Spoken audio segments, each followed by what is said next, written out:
सकती, और अगर वो इतनी चालाक है, इसलिए मिलॉर्ड मैं चाहूंगा कि चड्ढा साहब को भी सरकारी खर्चे पर दामिनी की तरह पागल खाने भेज दिया जाए कुछ दिनों के लिए, ताकि जब ये ठीक होकर आए हमें ठीक ठीक बताएं कि दामिनी पागल है या चालाक, ताकि उसी हिसाब से मैं अपना डिफेंस तैयार कर सकूं। That's all milord.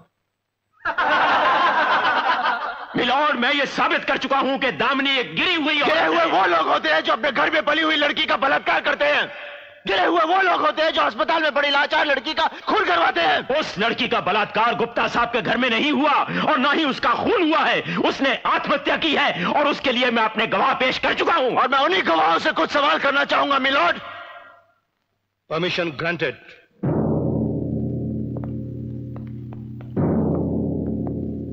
तुम गुप्ता जी के यहाँ 10 साल से काम कर रहे हो? जी सर। इसका मतलब है तुम उनके वफादार हो, ईमानदार हो, तुम पर उनका पूरा भरोसा है। हाँ, गाड़ियों की पूरी देखभाल भी तुम ही करते हो, जैसे उनकी मरम्मत, उनमें पेट्रोल डलवाना, सब कुछ तुम देखते हो। तो होली के उस दिन जब वो 4 लड़के उर्मी को लेकर गए, तो चड्ढा साहब आप ध्यान दीजिए, तो उस दिन जब वो 4 लड़के उर्मी को लेकर गए जी, तो बहुत परेशान हुए होंगे। तुम्हें ढूंढा होगा गाड़ी के लिए, चाबी के लिए। नहीं साहब, वो जिप्सी की गाड़ी, मेरा मतलब जिप्सी की चाबी मेरे पास नहीं होती सर।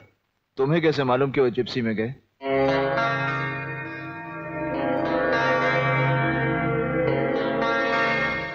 नहीं साहब, क्या बाद में मेरे को मालूम पड़ गया सर। यानी कि बलात्कार हुआ ये तुम्हें बाद में मालूम पड़ा। Point to be noted milord. ठीक है मंगेश, तुम जाओ। जी।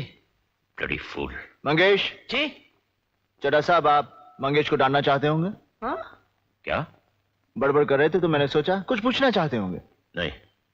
हाँ तो कदम साहब, उर्मी ने अपने हाथ में खत लेकर गला तो नहीं काटा होगा, और गला काटने के बाद वो अपने हाथ में खत नहीं रख सकती, तो इसका मतलब है खत किसी और ने रखा। जी वो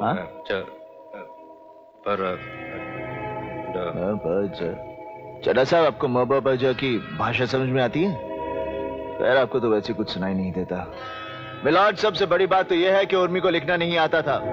उसके राशन कार्ड पर उसका सिग्नेचर नहीं, उसका अंगूठा है, और ये बात शायद उर्मी के कातिल नहीं जानते थे, जैसे कदम साहब और चड्ढा साहब नहीं जानते। क्यों चड्ढा साहब, गलत कह रहा हूं?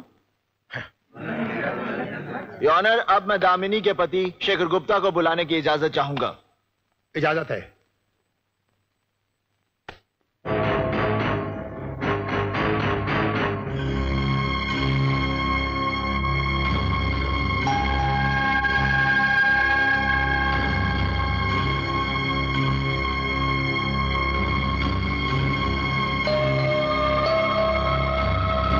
ये जो कुछ कहूंगा सच कहूंगा। जो कुछ भी कहूंगा सच कहूंगा।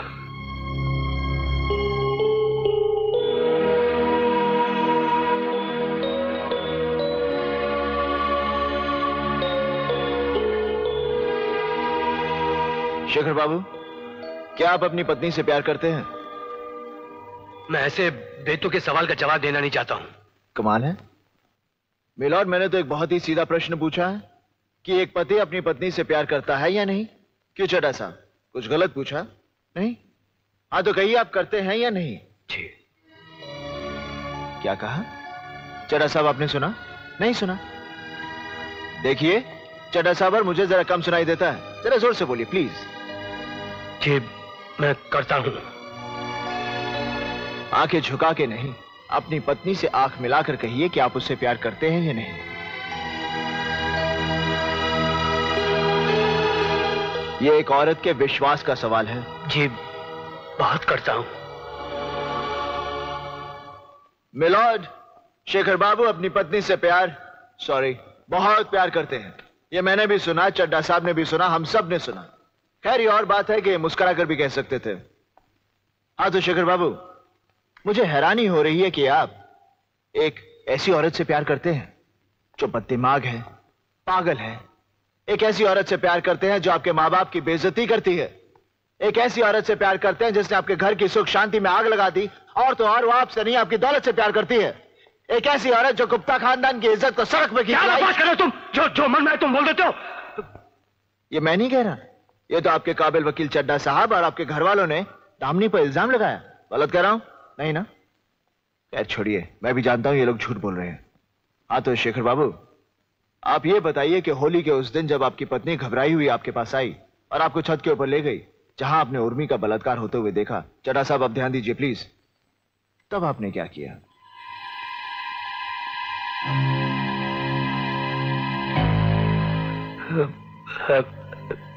ऐसा कुछ नहीं हुआ। क्या?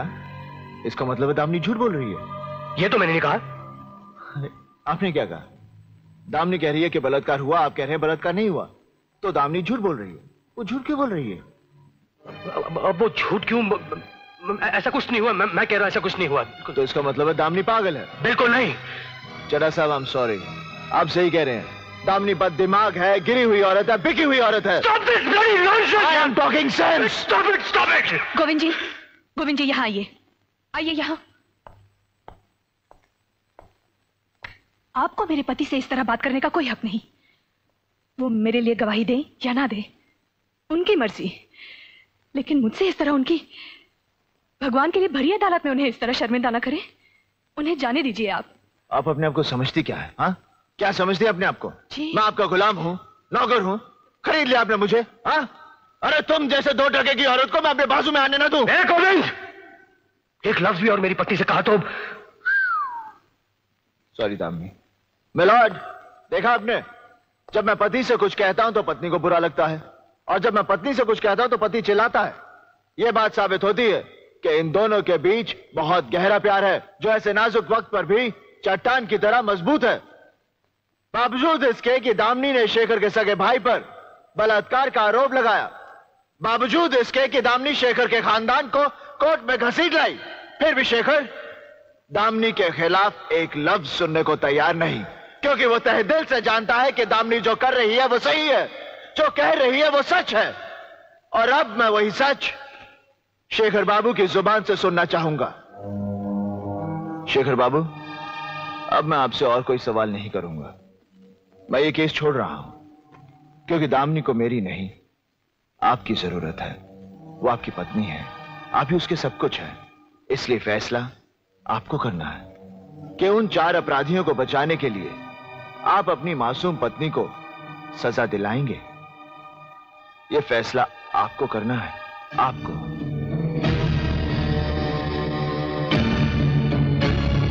मिलॉर्ड, मेरी तो कुछ समझ में नहीं आ रहा है। ये पति पत्नी के गहरे प्यार की नुमाइश करके क्या साबित करना चाह रहे हैं? शर्म आनी चाहिए इन्हें कि एक औरत के झूठे जज्बात का सहारा ले रहे हैं ये। चुप है कानून का दलाल।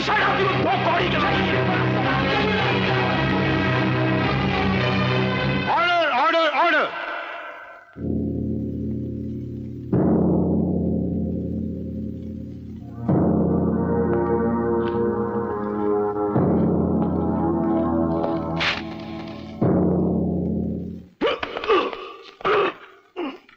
मिलॉर्ड, सडनली मेरी तबीयत खराब। मैं कोर्ट से दरख्वास्त करता हूं कि अगली तारीख कोई दे दिया सर। मिस्टर चड्ढा की तबीयत खराब हो जाने की वजह से इस केस को मुलतवी किया जाता है। केस की अगली तारीख बाद में मुकर्रर की जाएगी।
अब ये लड़ाई हमारे और दामिनी के बीच की नहीं रही गुप्ता जी।